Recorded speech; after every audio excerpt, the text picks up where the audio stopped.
Hi, how are you? My name is Nigel Richards and I'm from 611 Records. And what we're going to do here is we're going to cover everything involved in DJing.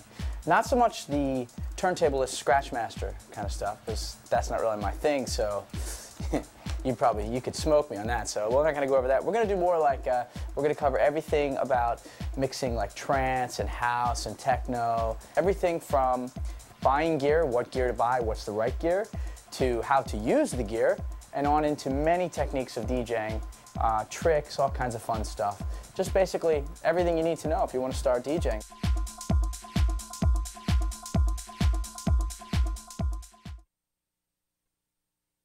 Let's talk about turntables. A long time ago when I first started DJing, I made the mistake that many people make, and that was that I bought belt-driven turntables. However, I was a poor college student, so what are you going to do? You got to do what you got to do, I understand that. So I bought these Techniques BDL 22s, I think they were called. And I was like, oh, pitch control, great, I can mix, got a pitch control, it's great. Wrong. The thing is, belt-driven turntables, the motors aren't very reliable and not as strong as a direct drive turntable. The best direct drive turntables are the Vestex and the Techniques 1200s. The Techniques 1200s are pretty much the industry standard. They're a little bit pricey, but they're well worth it. Any version of the 1210, 1200 MK2, MK3, whatever it is, because it's magnetically driven, which means the motor will never die, which means you can stop it, you're not hurting the motor. It's great, because if you use one of your belt-drivens or one of your cheaper direct-driven turntables, you could hurt the motor after a while. And what's very important is the motor's strength, and so the Techniques magnetic motor has more strength than even I.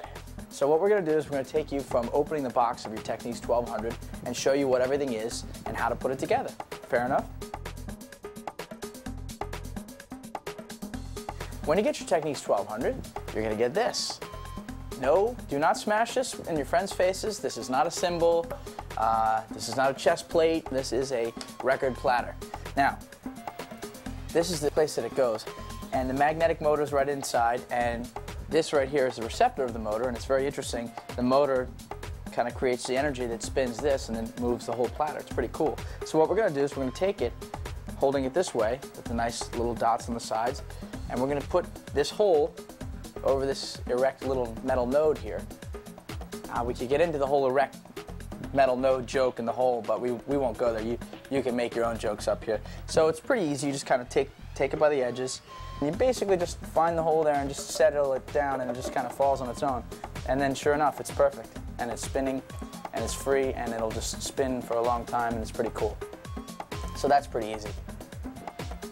This handy little thing, little self-promotion, 611 Records, Philadelphia. Hi, how are you? Is a slip mat. Slip mats are very important.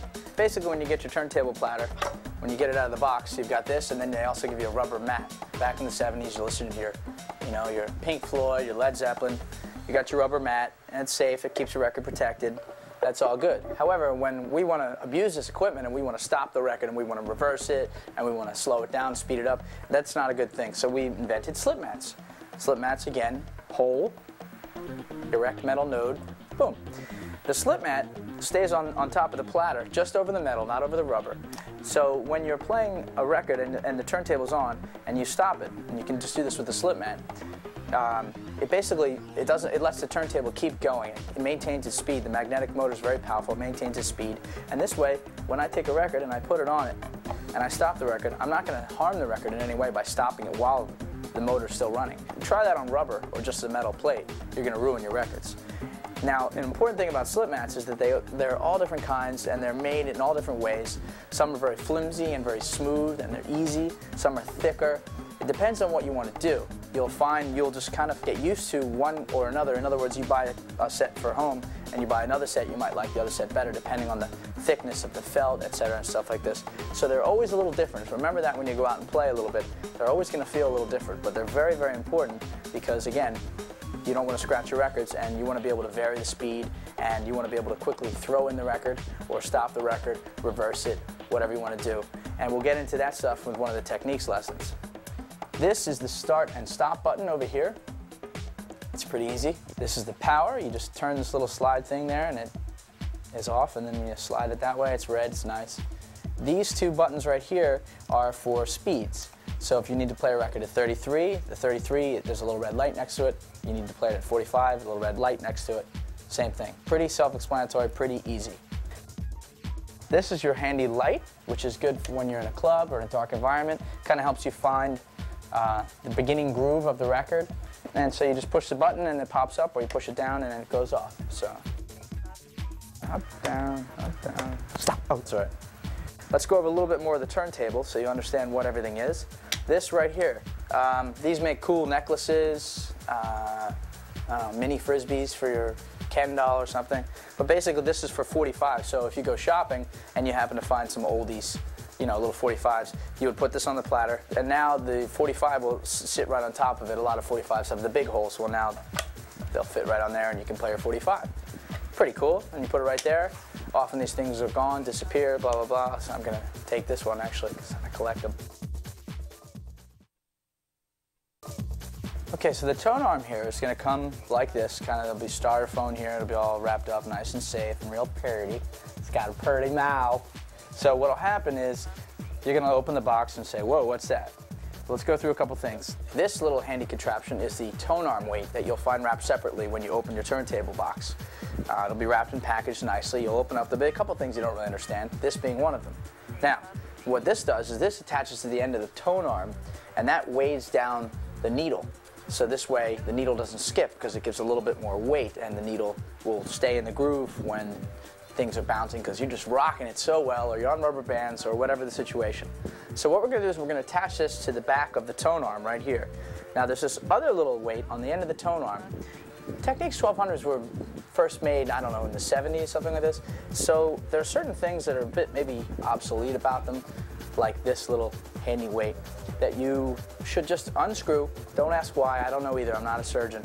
But you just unscrew it right here and then pop it like a, you know, like a vitamin. Just, you know, get a lot of water, and, or better thing to do is just place it right in your handy little groove there, and you got a little piece of equipment you might need. You could throw it at a bird or whatever you want to do.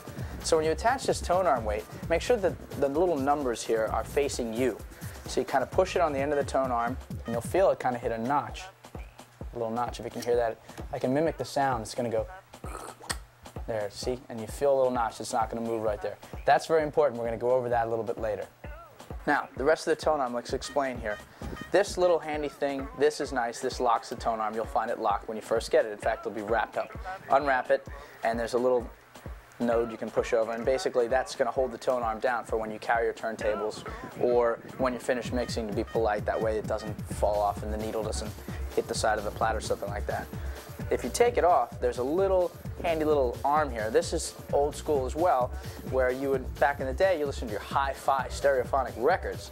You would pick up the tone arm, slide it over, and then with the needle, and then you would lower this little thing down perfectly right at the beginning, and then start your day listening to your Jimi Hendrix or whatever you're listening to. But those days are over. Now we're just quick, boom, bam, we got to get on, boo, boo. So we don't even use this, but just so you know what it is. Okay, now I'm going to pull the weight off. Right here, there's a height adjustment lock, and it's going to be locked when you get it. And it's a little slide thing. You just slide it over. That's real easy. Push it with your thumb. And now you'll notice you've got this big round ring here. You can turn the ring, and there are numbers right here, 0 up to 6, and it's in height in millimeters, and it's a height adjuster, which is very important because basically what it's doing is raising and lowering the tone arm. And when you raise and lower the tone arm, you're then affecting the angle of the needle. Different kinds of needles sometimes lay flatter than others, like the modern phallic kind of little ortophons, or the Concords, you know, the Trackmasters, like this handy little thing. These don't really have the same problem because you could probably see the needle kind of trajects out. There's a lot of space. Some needles, like scratching needles, like Stanton 500s, they have a very flat base, and they're kind of heavy, and they're very stable. But you might want to raise the height adjustment for those because you don't want dust to accumulate under them. If dust accumulates, this will surely happen to you someday. Dust accumulates under your needle, right in this little point right here, boom. Your needle's filled with dust, slides all over your record. You sound like crap. So let's try and cut down on sounding like crap. My recommendation for just general mixing is to keep it, you know, fairly high. I'd say 2 or 3. Cannot hurt to be at a sharp angle. It's not going to do anything wrong to your needles. You're not weighing down. The days of pennies on the needles are pretty much over nowadays. So take it up to about 2 or 3, and then push the lock back. This little dial here, this is the anti-skate. This is very important. We'll get into it later, but basically we're going to end up matching the anti-skate with the tone arm weight. So we'll get into that in a little bit, but that's very important when we balance the needle. This is for home use. When you're playing out, you probably would turn the anti-skate all the way up, and I'll explain why in a few minutes. Now that we've adjusted the height of our tone arm, we've got the weight on the end, we're going to attach our needle. Now it's pretty easy with these. You basically hold it like this, simple, in the little handle, which is what you're going to always use when you're moving the needle to the record. And there's an opening right here on the end of the tone arm, and you'll see there's a little notch on the top. You're going to take the notch on the top, align that into the groove on the tone arm, and push it in. Just a teeny bit, not real hard. Now, there's a little adjuster. You kind of screw it. It's hard to explain, but it's easy to do. You'll figure it out. You just kind of screw it in. You turn it to the right. You turn it clockwise, and boom, it pulls the needle in toward itself, and it's there. It's clamped, and it's in. Now, what we'll do for home use is we'll balance this needle on the tone arm. That way, you've got the optimal sound. You're not weighing down on the needle, which means your needle's going to last a lot longer. When you go to nightclubs, they're usually weighed as heavy as they can be. The anti-skate is all the way up, and the needles aren't going to last as long, but you need that. You need the weight because people are bouncing, and the situation is that the turntable might skip. But at home, you're pretty much consistent. You're pretty stationary. You don't have to worry about that. So we're going to balance it now. So what we do to balance is we turn the anti-skate to 0, because the anti-skate kind of pulls the needle and doesn't let it skate across. So we're going to put it to 0, where it's not going to pull at all. Then we're going to take the weight, and once it's in the groove, you'll notice if you turn it clockwise or counterclockwise, the weight slides back and forth on the tone arm. So what we're going to do is we're going to slide it back. We're going to keep sliding it back. We're going to keep turning it back, going counterclockwise, until it looks like that the needle is just kind of floating in the air.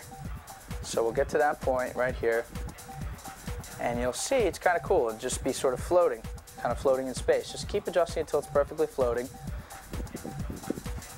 There you go. And now it's just kind of flowing freely. It's not all the way up top, it's not all the way in the bottom. And that's your 0 point. So then what you do is on the weight, the front part with just the numbers, don't touch the back that you were just touching. Touch the front part with just the numbers, and move that so that the 0 meets the little line there. It's pretty simple. Now you're at 0 balance. That makes sense, right? So you want to weigh it down because you want to start playing records. Obviously, I can't play records. The needle's floating around. So what you do is then now you go to the back and you turn the weight, the entire weight, which we'll also turn with the numbers. And let's say we'll turn it up to 2 for home use. We'll turn it to 2. That sounds good. Now the weight is heavy enough that it will put the needle down on the record, and we turn the anti-skate to match that to the number 2. That's it. Plain and simple. I don't really understand all the mechanics and the engineering aspect of it, but basically you're matching the anti-skate to the weight, and that will prevent the needle from sliding across, which it can do at times. So that's what you do to set up your needle. Now your needle is set up. I would probably recommend that if you're mixing house or techno, that you probably want to go out and buy one of these. These are probably better and easier to use because you're not going to have that dust accumulation problem. You're really only going to use Stanton 500s if you're A, on a very strict budget, which does happen, or B, you're doing turntable scratching. Maybe the 680s, they're a little cheaper than these, but these generally have better sound, and they're a little bit more reliable because you don't have to adjust them very much. They kind of come like this, and it's real easy to deal with them.